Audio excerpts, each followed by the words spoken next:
It all began quietly, almost invisibly, the kind of change you don't notice until it's already wrapped itself around your daily life.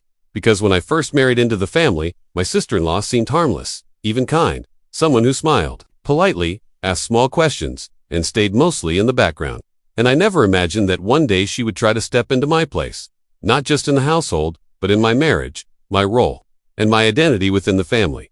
Yet looking back now, the signs were always there, subtle at first, easy to dismiss, hidden behind fake concern and sweet words. I was the one who managed the home, balanced responsibilities, supported my husband emotionally and financially when needed, and tried my best to keep peace in a family where opinions were strong and boundaries were often blurred. And for a long time, I believed that my efforts were seen and appreciated. But slowly, almost imperceptibly, my sister-in-law began inserting herself into spaces that had always been mine, offering unsolicited advice, making decisions without consulting me, and presenting herself as the more capable one in front of others. At first, it was small things. She would reorganize the kitchen when I wasn't home, telling everyone she was just helping. She would comment on how she would do things differently if she were in my place, always followed by a laugh to soften the insult, and she would volunteer to handle tasks I had always managed, positioning herself as indispensable while subtly implying that I was falling short. I tried to ignore it, convincing myself that I was overthinking, that maybe she was just eager to help or seeking approval. But the unease inside me grew stronger each day, because it wasn't just about chores or opinions anymore. It was about presence, influence, and control. Family gatherings became uncomfortable as I noticed how she positioned herself beside my husband, finishing his sentences, laughing a little too loudly at his jokes, and speaking about family matters as if she were the authority, while I sat there feeling slowly erased, my role minimized in ways that were hard to explain but impossible to ignore. What hurt the most wasn't just her behavior, but the way others began responding to it. Relatives started praising her efficiency, her understanding nature, her willingness to step up, and comparisons began forming, sometimes openly, sometimes through side comments that cut deeper than direct criticism, and every comparison chipped away at my confidence, making me question my worth and wonder how I had gone from being the center of my own home to feeling like an outsider. In it, my husband, unaware or unwilling to see what was happening, remained mostly silent, brushing off my concerns when I tried to talk to him, saying I was being sensitive or that his sister meant well, and that silence hurt more than any words could, because it felt like a quiet approval of her actions, a signal that my discomfort was less important than maintaining peace on the surface.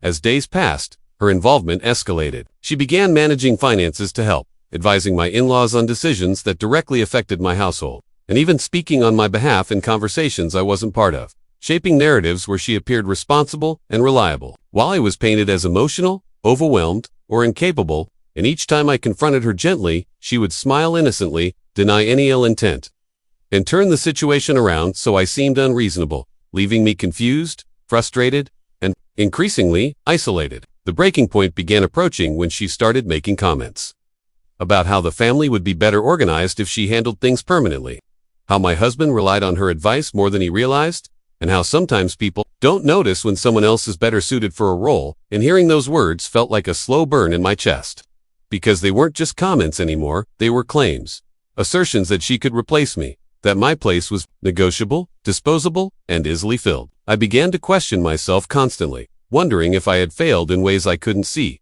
replaying interactions in my mind, and feeling a growing sense of injustice, because I knew how much I had sacrificed, how much I had given emotionally, more loudly, and with fewer emotional ties. The house that once felt like my sanctuary now felt like a stage where I was slowly being pushed out of the spotlight, and every day became an emotional battle between staying silent to keep peace and speaking up to protect my dignity. And that internal conflict drained me more than any argument could have. I noticed how my sister-in-law began making decisions in front of guests, correcting me openly, and positioning herself as the go-to person for advice. And with each moment, my resentment grew, not just toward her, but toward everyone who allowed it to happen.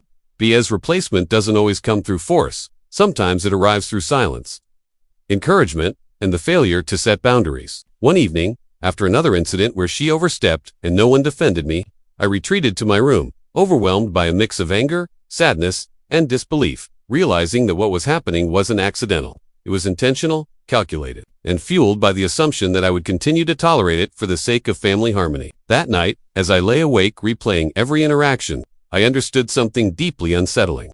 She wasn't just trying to help or gain approval, she was trying to take my place. And unless I confronted the situation with clarity and strength, I would slowly disappear from my own life, my own home, and my own marriage. The realization was painful, but it also sparked something within me, a quiet determination to stop shrinking, to stop apologizing for my presence, and to prepare myself for what would come next.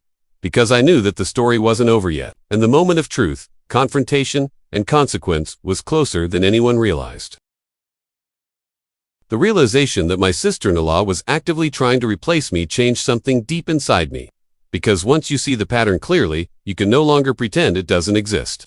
And from that day onward, every interaction, every smile, every so-called helpful gesture felt charged with intention, forcing me to stop reacting emotionally and start observing carefully, quietly gathering clarity and strength instead of tears. I decided to stop confronting her impulsively, because I understood that she thrived on confusion and denial, and instead, I began documenting moments in my mind, noticing how she contradicted herself, how she spoke differently depending on who, but strategic, designed to make others question my competence while elevating her own image. During a family gathering where important household decisions were being discussed that were never hers to begin with, while everyone listened attentively, and I felt that familiar tightening in my chest. But this time, instead of shrinking, I spoke calmly, firmly, and clearly, asking simple questions that exposed inconsistencies in her statements, questions about decisions she claimed to have made, finances she said she managed, and conversations. I didn't raise my voice or accuse her directly, and the agreements that had already been made, and I did it with composure. Could see expressions change, subtle realizations forming as people began to connect dots they had previously ignored or dismissed. My husband, who had remained silent for so long, finally looked at me differently, not with dismissal or impatience, but with realization, as if he was seeing the situation clearly for the first time. And when he spoke, his voice steady but serious, acknowledging my role and clarifying misunderstandings, it felt like the ground beneath me shifted, because his support in that moment wasn't loud or dramatic, but it was undeniable, and it marked a turning point I had almost stopped hoping for.